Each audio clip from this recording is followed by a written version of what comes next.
Good morning students, कैसे हो बेटा आप? Hope so all are good. I know बहुत दिनों बाद हम लोग इंटरेक्ट हो रहे हैं और स्पेशली बायो की क्लास के लिए।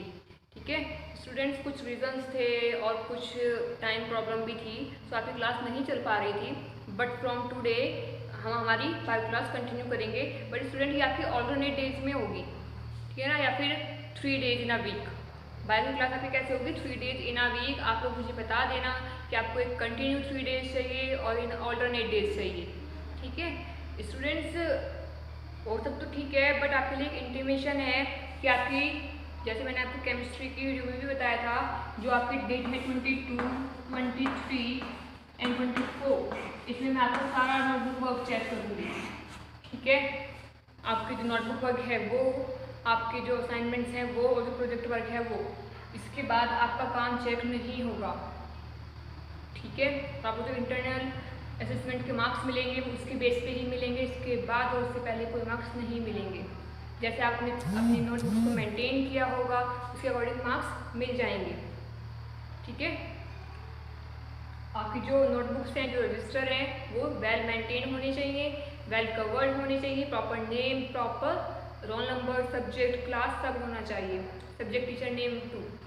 ठीक है, so students today we are going to start our third chapter of first unit, that is plant kingdom.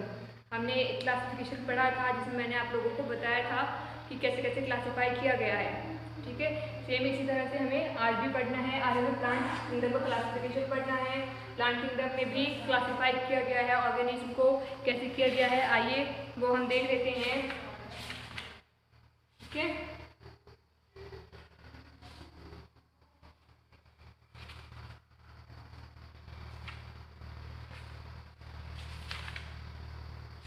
देखिए जो हमारे प्लांट किंगडम है उसका जो क्या है, कुछ क्लासिफिकेशन है, कुछ इस तरह से है। प्लांट क्लासिफिकेशन इस तरह से लर्न करेंगे तो आपको बहुत इजीली लर्न भी हो जाएगा। ठीक है, देखिए सबसे पहले जो बेस है वो क्या है, प्लांट्स हैं, दो तरह के पाए जाते हैं कि उसमें रूट, लीव्स और स्टेम है या नहीं है।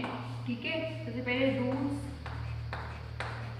स्टेम्स और लीव्स उसमें है या नहीं है। अगर है तो क्या होगा, राइट, और नहीं है तो रॉन्ग। और ऐसे कौन से ऑर्गेनिज्म होते हैं, कौन सी स्पीशीज है प्लांट्स की? एल्गी। ठीक है, एल्गी में नहीं पाए जाते। फिर होते किस में हैं वो देखते हैं हम। ये हमारे किस में होते हैं, नो अबाउट, ये होते हैं हमारे थैलोफाइटा में। ठीक है, इसमें होते हैं थैलोफाइटा। थैलोफाइटा से स्टार्टिंग होती है। थैलोफाइटा एक ऐसी स्पीशीज है जिसमें रूट्स, लीव्स और स्टेम बनना शुरू हो जाते हैं। ट्रू लीव्स और स्टेम्स बने ही ना बने, लेकिन बनने स्टार्ट हो जाते हैं। ठीक है,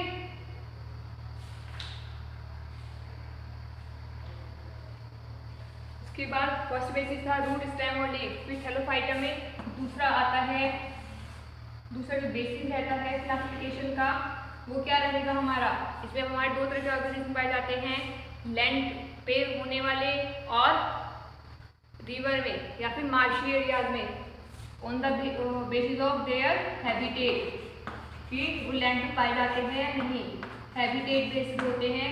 ठीक है, अगर वो लैंड पे पाए जा रहे हैं तो राइट, और नहीं पाए जा रहे हैं तो रॉन्ग। और ऐसे कौन से होते हैं आपके, ब्रायोफाइटा, ब्रायोफाइटा।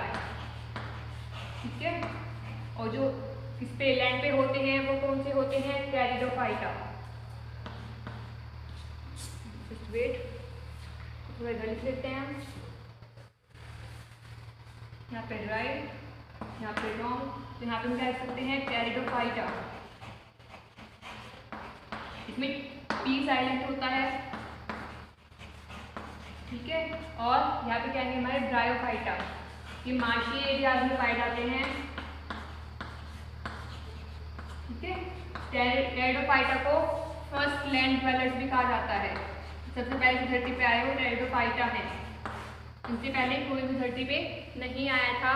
लाइफ जो थी वो टेरिडोफाइटा से ही ओरिजिनेट हुई है लैंड पे। ओके, टेरिडोफाइटा के बाद जो फर्दर क्लासिफिकेशन आता है वो किसका आता है हमारा, किस बेसिस पे आता है, हैविंग ये तो हो गया जो धरती पे पाए जाते हैं नहीं पाए जाते। उसके बाद जो बेस है उनमें फ्लावर्स पाए जाते हैं या नहीं, हैविंग फ्लावर्स और नॉट, फ्लावर्स उसका बेसिस है, ये आपको नहीं मिलेगा। ये एक तरह से पूरे चैप्टर का क्या है, सारांश है, समरी है, इसलिए मैं आपको बता रही हूँ, उसको ध्यान से समझना, ठीक है। फ्लावर्स उसमें आते हैं, दे बियर्स फ्लावर्स और नोट। अगर फ्लावर्स बियर करते हैं तो वो कौन से होते हैं हमारे, अगर करते हैं तो राइट, नहीं करते तो रॉन्ग। जो करते हैं वो कौन से होते हैं, एंजियोस्पर्म्स। कौन से होते हैं, एंजियोस्पर्म्स। वो जो नहीं करते वो कौन से होते हैं, जाइम्नोस्पर्म्स। जाइम्नोस्पर्म्स, ठीक है। एंजियोस्पर्म्स फ्लावर्स बियरिंग प्लांट्स होते हैं, और जाइम्नोस्पर्म जिनमें क्या नहीं आते, प्लांट्स सॉरी फ्लावर्स नहीं आते। तो इस तरह से दो तरह के पाए जाते हैं। और जो फर्दर क्लासिफिकेशन है वो हमारा एंजियोस्पर्म में है, किस बेसिस पे है, नंबर ऑफ सीड कवरिंग, ठीक है, नंबर ऑफ सीड कवरिंग। इसमें आप ये भी बोल सकते हो कि फ्लावर्स के बेस पे, और दूसरा सीड के बेस पे भी होता है, नेट सीड्स, जो सीड आंखों से दिखाई दे वो, और एक वो जो यहाँ दिखाई दे, जिसके लिए माइक्रोस्कोप की जरूरत पड़े। तो जो एंजियोस्पर्म के सीड्स होते हैं वो नेट ऐसे दिखाई देते हैं, तो जाइम्नोस्पर्म के दिखाई नहीं देते हैं, ओके। तो अब सीड, अगर जो सीड हैं तो किस तरह का है, इसकी कवरिंग कैसी है, उसमें दो तरह की कवरिंग पाई जाएगी। The first one is monocotyledons,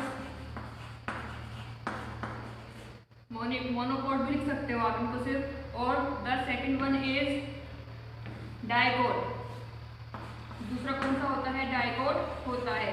mono मतलब वन, एंड डाई मतलब टू, कॉट मतलब कवरिंग, ठीक है। इसलिए यहाँ पे कॉट का मतलब कवरिंग, ओके। सो ऐसे हम इन्हें क्लासिफाई कर सकते हैं, हमें पता लग सकता है उसका बेसिक स्ट्रक्चर, बेसिक उसके कैरेक्टरिस्टिक्स। जैसे कि देखो जो मोनोकोट है उसके बारे में आप इजीली 5 पॉइंट्स लिख सकते हो। अगर 5 मार्क्स का क्वेश्चन आ रहा है, मोनोकोट कौन होगा, जिसके पास क्या होगी, सिंगल कवरिंग होगी। दूसरा क्या होगा, उसका जो सीड्स है वो हम नेक्ड आई से देख पाएंगे, इवन वो उस पर फ्लावर्स भी आएंगे 100%। दूसरा वो कैसा होगा, लैंड पे पाया जाएगा, ठीक है। वो कैसा होगा, टेरेस्ट्रियल प्लांट होगा जो भी मोनोकोट होगा। और दूसरा क्या होगा, थैलोफाइटा, लैंड ड्वेलर्स होंगे वो, उसमें रूट, लीव्स, स्टेम सब पाए जाएंगे। जैसे पहला देख सकते हो, फोटोसिंथेसिस के थ्रू खाना बना सकता है, प्लांट किंगडम में आता है, ठीक है। और सबसे लास्टली उसको क्या करते हैं, डिफाइन करते हैं। मोनोकोट के सबसे इजी एग्जांपल, मोनो मतलब सिंगल, जिसमें सिंगल कवरिंग होती है, वीट गेहूं पे, ठीक है। जितनी हमारी दालें होती हैं वो सब मोनोकोट में। और डाइकोट मटर, दो कवर होते हैं। आम, मैंगो, जो उसकी गुठली होती है, जो सीड होता है उस पर 2 कवरिंग होती है, ठीक है। ये चना, इसको तोड़ने पे जो 2 हिस्सों में टूट जाता है वो हमारा क्या कहलाता है, डाइकोट। और जो तोड़ने पे 2 हिस्सों में ना टूट के कई सारे हिस्सों में टूट जाता है या वो टूटता ही नहीं है, जैसे राइस, ठीक है ना, उस तरह के जो होते हैं उन्हें क्या कहते हैं, मोनोकोट कहते हैं। राइट डाउन दिस स्टूडेंट्स, और टेक अ स्क्रीनशॉट।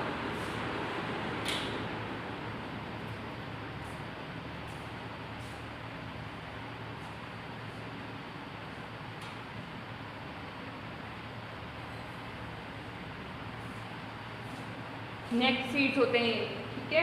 ऑल्सो लिख लिया होगा। चलिए हम आगे बढ़ते हैं हमारे चैप्टर की ओर। चलिए इसको बना देते हैं, अब चैप्टर करते हैं। हमारा जो फर्स्ट आता है वो हमारा क्या आता है, सबसे पहले एलगी, ठीक है। क्या आता है, एलगी आता है। एलगी की खास बातें क्या होंगी, एलगी फोटोसिंथेटिक है, अपना खाना खुद बनाती है in the presence of sunlight. इसमें रूट, स्टेम और लीव्स नहीं पाए जाते, पानी में पाई जाती है, ठीक है। कोई अपेंडेजेस नहीं होते। एल्गी में क्लोरोफिल पाया जाता है, क्लोरोफिल की वजह से ये अपना खाना खुद बना सकती है, ओके। एक्वाटिक होती है, दे अगर इन वेराइटी, वो कई तरह के वातावरण में पाई जाती है, जैसे कि नमी वाले पत्थरों पे, गीली मिट्टी में, गीली लकड़ी पे भी काई पाई जाती है, ठीक है। द फॉर्म, जो एल्गी की साइज है, जो फॉर्म है वो अलग अलग तरह से पाई जाती है, मतलब छोटे से छोटे और बड़े से बड़े फॉर्म में पाई जाती है। वो सिंगली भी पाई जा सकती है और कॉलोनियल फॉर्म में भी पाई जा सकती है, मतलब ग्रुप में भी पाई जा सकती है और अकेले भी पाई जा सकती है, ठीक है। अकेले का एग्जाम्पल, जैसे कि अगर मैं ग्रुप की बात करूँ कॉलोनियल का, उसका एग्जाम्पल होता है वॉलवॉक्स, ठीक है, एग्जाम्पल होता है वॉलवॉक्स, एग्जाम्पल होता है। एल्गी की अगर मैं रिप्रोडक्शन की बात करती हूँ, रिप्रोड्यूस कैसे करती है, वेजिटेटिव मीन्स के थ्रू, ठीक है। Algae reproduce by vegetative method, आप क्लास 10th में पढ़ के आए हैं वेजिटेटिव रिप्रोडक्शन। इसमें एसेक्सुअल मेथड है ये, उसके थ्रू वो क्या करती है, रिप्रोड्यूस करती है। सेक्सुअल मेथड के थ्रू भी ये रिप्रोड्यूस करती है, ठीक है। एसेक्सुअल मेथड कौन सा है इसमें, फ्रेगमेंटेशन, बताने की जरूरत नहीं है। फ्रेगमेंटेशन में होता क्या है, हर एक फ्रेगमेंट से एक नया ऑर्गेनिज्म ग्रो कर जाता है, ठीक है। Each fragment develop into a thallus, हर एक ऑर्गेनिज्म एक पूरी एल्गी बना लेता है। एसेक्सुअल रिप्रोडक्शन किसके थ्रू होता है, ज़ूस्पोर्स, जैसे सेक्सुअल गैमेट्स के थ्रू होता है, ऐसे एल्गी में एसेक्सुअल रिप्रोडक्शन किसके थ्रू होता है, ज़ूस्पोर्स के थ्रू होता है। और जो हमारे ज़ूस्पोर्स होते हैं वो 3 तरह के पाए जाते हैं।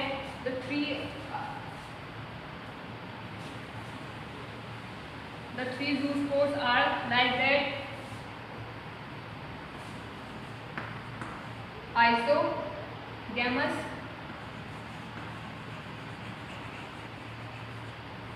oogamous, anisogamous,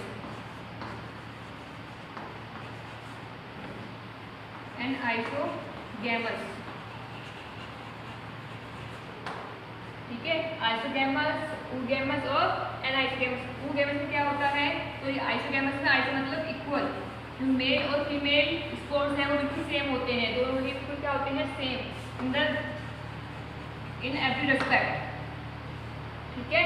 और oogamous में क्या होता है, एनाइस में क्या होता है, डिफरेंट, एक छोटा एक बड़ा, एक मोटा एक पतला, इस तरह से जो स्पोर्स हैं वो पाए जाते हैं, ठीक है। अब आती है oogamous की। oogamous में क्या होता है, जो मेल गैमेट है वो कैसा होता है आपका, नॉन मोटाइल, स्टेशनरी मतलब फिक्स होता है, ठीक है, नॉन मोटाइल होता है। और जो फीमेल का होता है वो कैसा होता है, मोटाइल होता है, ठीक है। फीमेल का कैसा होता है, मोटाइल। ये होते हैं हमारे 3 तरह के स्पोर्स, आइसोगैमस, oogamous और एनाइसोगैमस। अब बात करते हैं हम आगे हमारी टाइप्स ऑफ एल्गी। एल्गी हमारी 3 टाइप्स की होती है, the Chlorophyceae, the Phaeophyceae and the Rhodophyceae. कितनी तरह की होती है, क्लोरोफाइसी, पियोफाइसी एंड रोडोफाइसी। कोई मेजर डिफरेंस नहीं है, डिफरेंस है उनमें जो क्लोरोफिल पाया जा रहा है उसका। क्लोरोफिल हमारा 5 तरह का होता है, chlorophyll A, chlorophyll B, chlorophyll C, chlorophyll D and chlorophyll E, ठीक है। 5 तरह का क्लोरोफिल पाया जा रहा है। अब उस एल्गी में कौन सा पाया जा रहा है, वही से दूसरे से अलग बनाती है, ठीक है। ये होता है हमारा किसमें, एल्गी में। जिस तरह का उसमें पिगमेंट पाया जाएगा वही उसका कलर होगा। जैसे कि क्लोरोफाइसी जो होती है वो हमारी ग्रीन कलर की होती है, पियोफाइसी जो होती है वो ब्राउन कलर की होती है, उसमें ब्राउन पिगमेंट पाया जा रहा है, ठीक है। क्लोरोफाइसी में ग्रीन पिगमेंट पाया जाता है, इसलिए वो ग्रीन कलर की होती है। रोडोफाइसी में रेड पाया जाता है, ठीक है। हम इसको टेबल को देख लेते हैं और समझ भी लेते हैं।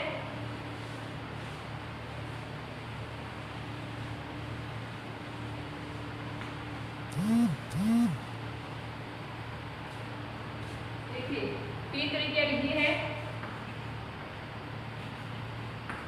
क्लोरोफाइसी, पियोफाइसी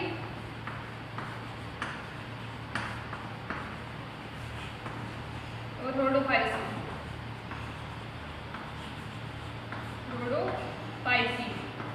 ठीक है, ये किस कलर की होती है हमारी, ग्रीन फ्यूज क्लोरो, मतलब क्लोरोफिल से आया ना ये, तो जहाँ क्लोरोफिल होता है तो ग्रीन कलर का ही होता है, तो green in colour, brown in colour and red in colour. इसमें ऐसे पिगमेंट्स हैं जो इसे रेड कलर का बना देते हैं। सी डाइड, एक वर्ड सुना होगा, sea died is sea bloom, ठीक है। ये पूरे समुद्र को लाल कर देती है, जैसे खून हो उसमें, ब्लड हो, ठीक है। तो ये किस पीरियड होता है, अगर उसमें रेड एल्गी ग्रो हो जाती है हद से ज़्यादा, तो क्या कर देता है, सी डाइड क्रिएट कर देता है। इसमें क्लोरोफिल कौन सा पाया जा रहा है, जिसमें से ग्रीन कलर का है, इसमें पाया जाता है pigment chlorophyll A and B, okay. इसमें क्या पाया जाता है आपका, chlorophyll A and C plus the pigment xanthonin, ये इसमें क्लोरोफिल पाया जाता है, ओके। बात आती है रोडोफाइसी की, इसमें क्या पाया जाता है, स्टार्च फ्लोरिडेड स्टार्च पाया जाता है।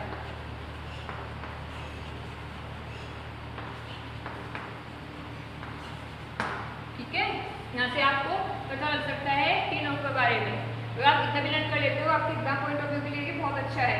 सेल वॉल सबकी सेलुलोज की बनी हुई होती है, ठीक है, और नंबर ऑफ फ्लैजिला सब में अलग अलग होते हैं।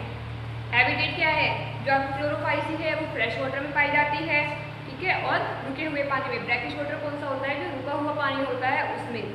फियोफाइसी ब्रैकिश वाटर में खारे पानी में पाई जाती है, और ऐसे ही सेम रेडोफाइसी के लिए भी होता है। Okay, now it's turn to bryophyta. Bryophyta को फर्दर डिवाइड किया गया है किसमें, मॉसेस, लिवरवोर्ट्स, इनमें डिफ्रेंशिएट किया गया है। कॉमन ये कहाँ पे, मोस्टली छायादार जगह पे, छायादार होते हैं ना, शेडी प्लेसेस, वहाँ पे ये पाए जाते हैं। ब्रायोफाइट्स को क्या कहते हैं, एम्फीबियंस भी कहते हैं प्लांट किंगडम का। एम्फीबियंस कौन होते हैं, जो लैंड पे भी रहते हैं और वाटर में भी रहते हैं, मतलब जो कंडीशंस के अकॉर्डिंग धरती में भी रह सकते हैं और पानी में भी रह सकते हैं, उसे क्या कहते हैं, ब्रायोफाइट्स कहते हैं। और ये क्या कहलाते हैं, एम्फीबियंस। ठीक है, दीज प्लांट्स ये मिट्टी में भी रह सकते हैं, लेकिन अपने रिप्रोडक्शन के लिए डिपेंड है वाटर पे। ओके, इनके जो गैमेट्स हैं वो कहाँ पे जाके मिलते हैं, वाटर में जाके ही उससे इंटरेक्ट करते हैं, पॉपुलेट करते हैं।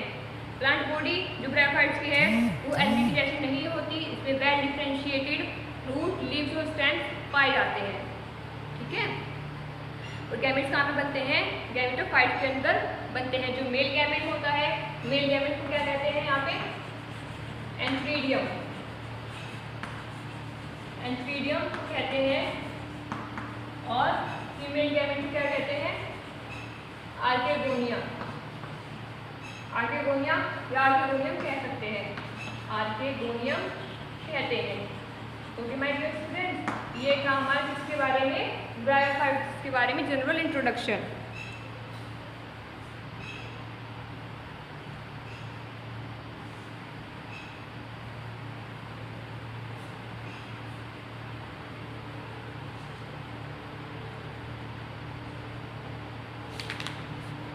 अब बात आते हैं हमारे लिवरवोर्ट्स की। तो लिवरवोर्ट्स क्या होते हैं, लिवरवोर्ट्स छायादार गीले जगहों पर रहना पसंद करते हैं, नदियों के कहाँ पे, सरफेस पे भी पाए जाते हैं। ठीक है, इसका एग्जाम्पल होता है मर्चेंटिया, जो थैलस होता है, डोर्सिवेंट्रल एंड क्लोजली अप्रेस्ड सबस्ट्रेट। ये किसी न किसी चीज़ से चिपके हुए रहते हैं, मतलब फ्रीली फाउंड नहीं होते।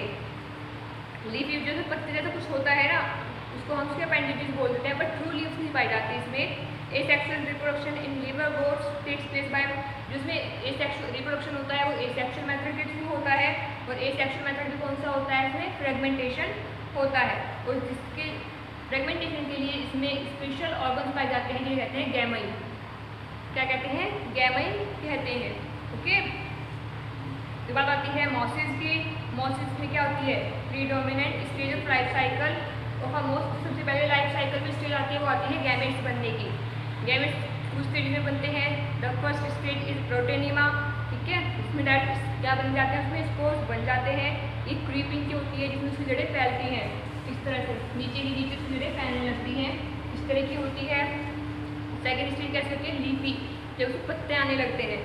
विच frequently filament develop from secondary, जो प्रोटोनिमा था, एक प्रोटोनिमा से जड़ें फैलने लगी, जो दूसरा प्रोटोनिमा था उस पर लीव्स आने लगी। ओके, क्लियर है। दे कंसिस्ट, इसमें क्या होता है, they consist upright cylinder axis bearing spirally arrange leaves. Vegetative reproduction in mosses, vegetative reproduction होता है मॉसिस में, वो सेम फ्रेगमेंटेशन के थ्रू होता है, बडिंग के थ्रू होता है। In sexual reproduction, sexual reproduction है इसके लिए इसमें सेम वही दो ऑर्गन्स होते हैं। The first one is antheridia and the second one is archegonia और oogonia. Antheridia is a male organ and the female organ is archegonia और ऊगोनिया। ओके स्टूडेंट्स, सो हमारे जो मॉसिस है उसके एग्जाम्पल्स क्या होते हैं, फनेरिया, पॉलिटेरियम और स्पेगनम। ओके, तो आप इसको यहीं तक रखिए आज, क्योंकि आज आपसे काफ़ी दिनों बाद बायोलॉजी खोली होगी, मुझे पता है।